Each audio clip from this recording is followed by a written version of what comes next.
Salut à tous et bienvenue, vous êtes sur Best Génération et aujourd'hui on parle de rétro gaming en Super Rétro Trio 3.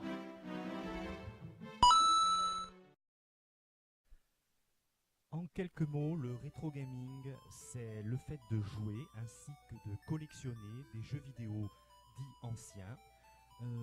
Cela va concerner des sorties sur console, micro-ordinateur, borne d'arcade, voire même les jeux électroniques, les petits jeux électroniques, tout ça entre les années 70 et 90 principalement. Ça reste donc un phénomène relativement récent finalement, avec un public plutôt jeune, entre 30 et 50 en moyenne pour les plus anciens.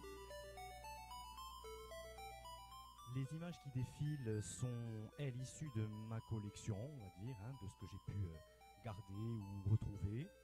En grande partie, c'est des jeux Nintendo, car j'ai joué essentiellement à des jeux Nintendo depuis toujours.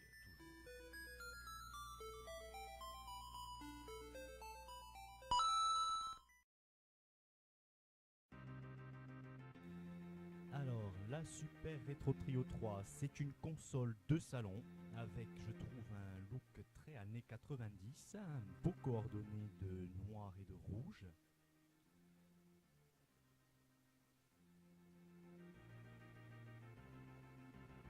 Elle est prévue pour accueillir les jeux de Mega Drive, de Super Nintendo, ainsi que les jeux NES.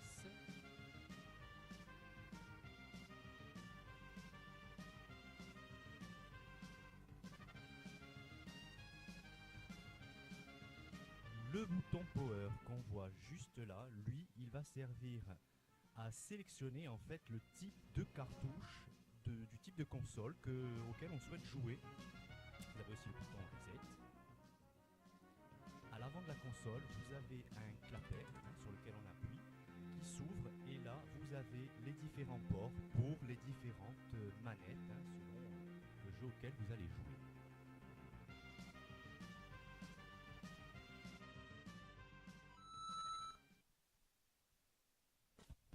Et oui, différentes manettes, parce qu'avec votre Super Retro Trio 3, vous allez insérer une cartouche de NES, mais aussi votre vieille manette toute moisie, jaunie, et idem pour la Super Nintendo, où vous allez pouvoir vous bastonner sur Street Fighter 2 à l'ancienne, avec une bonne vieille manette, toute dégoulinante de sueur. Et c'est pareil pour la Mega Drive, vous allez pouvoir, oui, vous peut-être, mais moi j'en ai pas, parce que j'ai joué qu'à Nintendo, donc...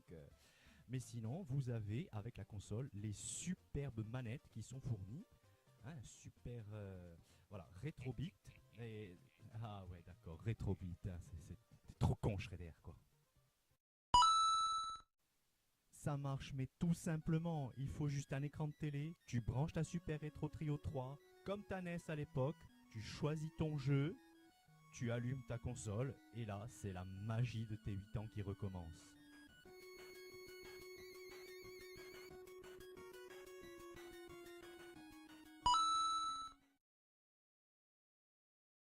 Bien sûr que oui, et pour plusieurs raisons d'ailleurs.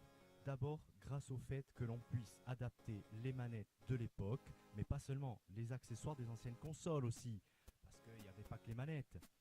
Alors, un petit bémol pour le Zap Gun, le problème c'est que la console le reconnaît, l'impact se fait, mais il n'a aucune action sur la cible, donc je pense que ça vient des nouveaux écrans qui sont peut-être trop perfectionnés par rapport à avant. Enfin bref, c'est une déduction à moi.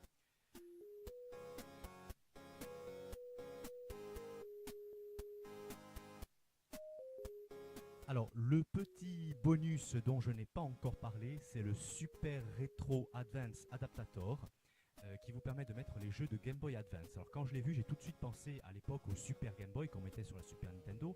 Pourquoi les jeux d'Advance? C'est bien parce qu'il y a des superbes rééditions de jeunesse, de jeux Super Nintendo qui ont été faites sur ces cartouches à l'époque. Et donc, c'est super bien d'avoir ces jeux sur cartouche. Il est évident que les pixels, ils piquent un petit peu les yeux, c'est sûr, sur nos beaux écrans maintenant, mais comment ne pas se réjouir de revoir Mario sautiller partout, de refaire les quêtes de Zelda, passionnantes, malgré les graphismes de l'époque, hein, réécouter toutes ces vieilles musiques un petit peu rudimentaires. Après, avec la Super Nintendo, on avait les balbutiements de la 3D, hein, avec le fameux Star Fox dont on pensait que on ne ferait pas mieux que ça, hein. Alors question sensation, vous allez vous y retrouver parce que vous allez vous énerver comme à l'époque sur vos manettes, hein. Elles vont voler dans votre chambre devant la difficulté des jeux, bien sûr.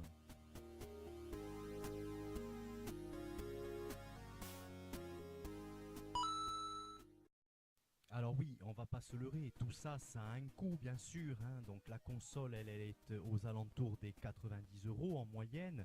L'adaptateur Advance, il est à une quarantaine d'euros.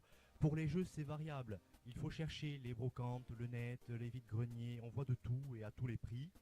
Moi j'aime beaucoup les cartouches récentes qu'on fait maintenant où on met beaucoup de jeux de NES. Là aussi on est sur une soixantaine d'euros. C'est plus c'est rare et plus c'est cher bien sûr.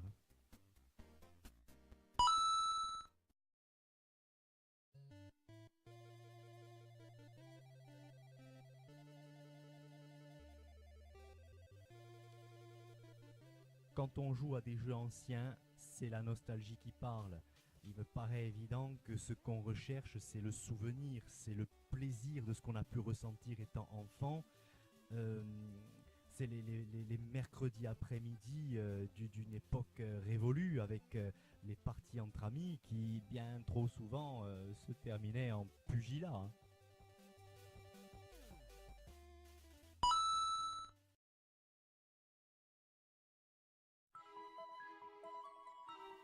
Mieux avant, si je suis objectif, eh ben non, parce que aujourd'hui nous avons quand même des consoles puissantes avec des jeux visuellement très très beaux, des graphismes poussés avec des gameplays souvent plus simples, pas toujours, mais souvent. Dans le rétro, c'est très différent. Il y avait à l'époque des difficultés énormes et ce que tu vas rechercher, comme je disais tout à l'heure, c'est plus une recherche basée sur ton souvenir. Voilà, tu vas lancer le jeu et immédiatement tu vas te retrouver à tes 10 ans, tu vas les ressentir tes 10 ans.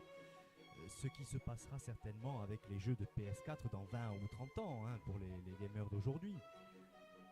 Globalement, on peut dire que ce qui était bon dans les années 80-90 a traversé le temps et est encore parfaitement jouable aujourd'hui. Et inversement, ce qui était mauvais l'est resté. Alors bien sûr qu'il y a des jeux rétro qui aujourd'hui font rire parce que voilà, mais au final, ce qui compte, est-ce que c'est pas tout simplement dans un jeu son scénario, son concept, son gameplay.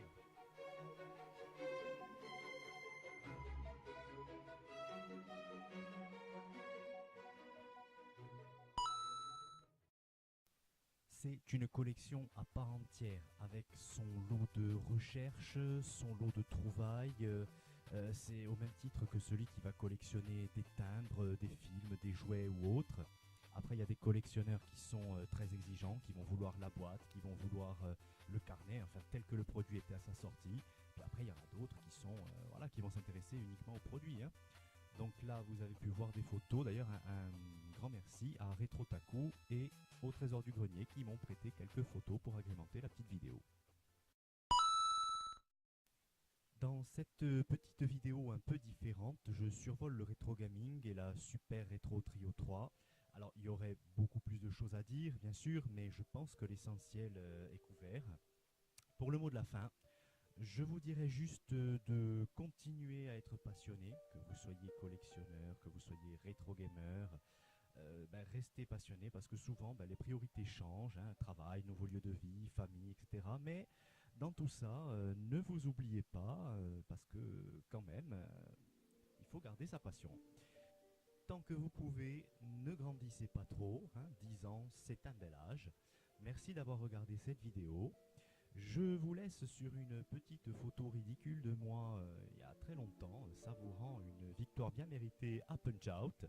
Alors je vous dis à très bientôt pour de nouvelles aventures.